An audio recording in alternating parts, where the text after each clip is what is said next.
Setelah gagal mendapatkan izin menggunakan pangkalan udara Manuhua di Kabupaten Biak, Provinsi Papua sebagai pangkalan militer, Rusia kini siap untuk membangun stasiun luar angkasa Indonesia untuk berbagai kegiatan kedirgantaran yang berhubungan dengan eksplorasi antariksa. Lokasi yang dipilih masih tetap di Kabupaten Biak, Provinsi Papua, di mana sebelumnya pemerintah Indonesia sempat mencanangkan untuk membangun situs peluncuran roket dan wahana luar angkasa di Pulau Biak. Perihal niatan Rusia ingin membangun Indonesia membangun stasiun luar angkasa diutarakan langsung oleh Duta Besar Negara Federasi Rusia untuk Republik Indonesia, yaitu Bapak Sergei Tolshenov pada acara pameran lukisan Angkatan Laut Rusia di Museum Bahari Jakarta, Senin 24 April kemarin. Dilansir dari kantor berita Antara, Bapak Sergei Tolshenov menyampaikan bahwa soal rencana stasiun antariksa atau peluncuran roket di Pulau Biak maupun di pulau lain, tentu ini diputuskan langsung oleh Indonesia. Rusia hanya siap menyediakan teknologinya untuk peluncuran roket. Pada aspek teknisnya atau teknologi lainnya, Rusia yang ingin membangun stasiun luar angkasa ini bukan tanpa sebab dan dadakan juga. Pasalnya pemerintah Indonesia melalui Badan Riset dan Inovasi Nasional atau BRIN menjalin kerjasama dengan perusahaan antariksa Rusia, Roskosmos.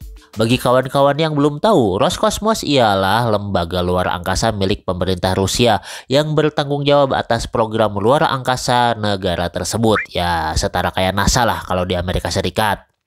Kerjasama ini menjadi sorotan karena menunjukkan ambisi Indonesia untuk lebih serius mengembangkan kemampuan di bidang teknologi luar angkasa. Indonesia selama ini memang sudah memiliki lembaga penerbangan dan antariksa nasional atau LAPAN ya, yang kini dilebur ke dalam BRIN. Namun masih banyak keterbatasan dalam hal teknologi, sumber daya, hingga akses ke peluncuran satelit secara mandiri. Lalu, apa saja yang sempat menjadi fokus pada kerjasama antara Roskosmos dan BRIN ini? Pada saat dilakukannya pertemuan antara pejabat BRIN dan perwakilan Roskosmos, disebutkan bahwa kolaborasi akan meliputi transfer teknologi, pelatihan SDM, dan pengembangan satelit, hingga potensi penggunaan peluncur roket dari wilayah Indonesia.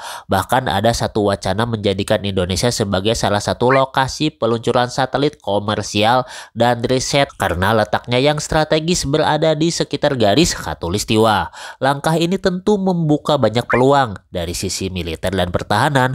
Kemampuan mengakses ruang angkasa secara independen akan memperkuat posisi Indonesia dalam pemantauan wilayah, pengawasan maritim, nah ini yang perlu nih, dan deteksi dini ancaman.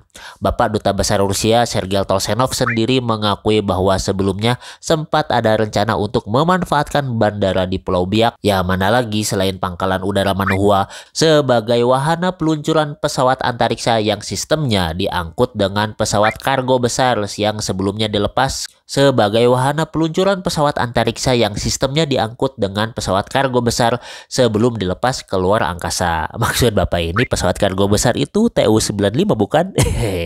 Atau dengan menggunakan sistem roket yang diluncurkan langsung dari site peluncuran ke orbit yang direncanakan. Bapak Sergei Tolshenov menambahkan bahwa pembahasan mengenai kesiapan Rusia membantu dalam hal stasiun luar angkasa ini masih berjalan. Kami siap menyediakan apapun yang diminati oleh pihak Indonesia dan kami saat ini berupaya mengetahui apa saja yang hendak dilakukan dan diminta oleh Indonesia, kata Bapak Sergei. Terlebih lagi, pembicaraan terkait pengembangan tersebut telah dimulai beberapa tahun yang lalu.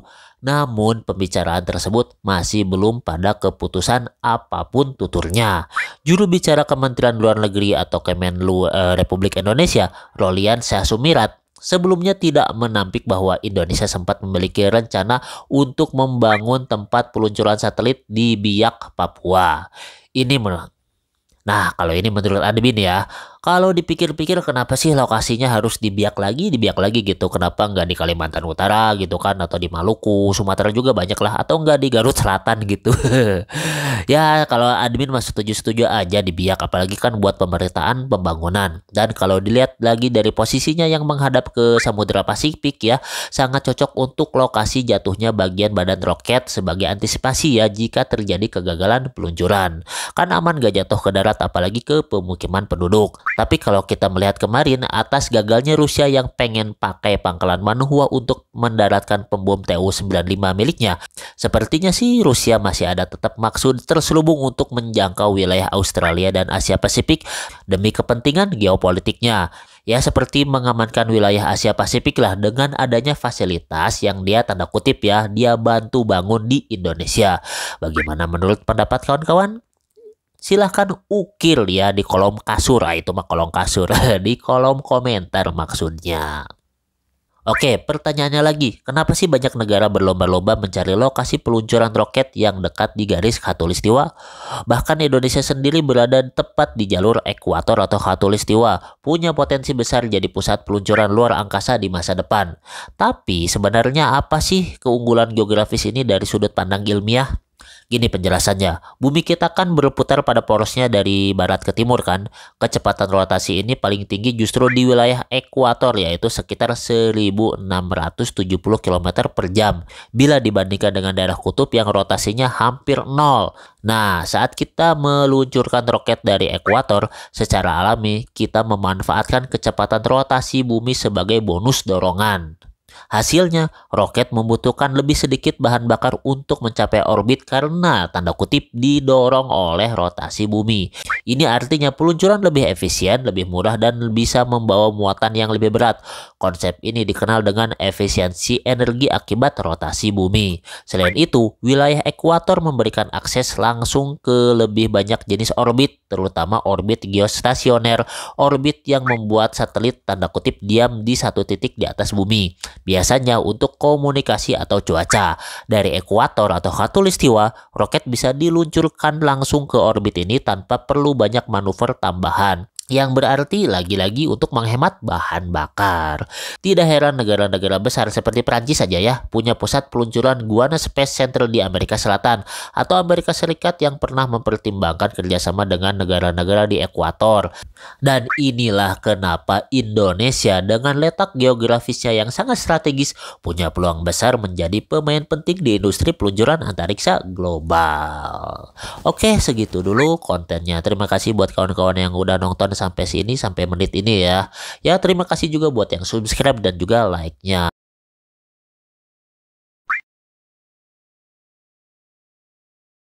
Ya, sekian dulu kontennya. Semoga bermanfaat bagi kawan-kawan ya. Ya, terima kasih buat kawan-kawan yang udah nonton sampai menit ini. Dan juga terima kasih buat yang subscribe dan juga like-nya. Jangan lupa. Akhir kata, wassalamualaikum warahmatullahi wabarakatuh. Stay tune terus di Mantan Wibu.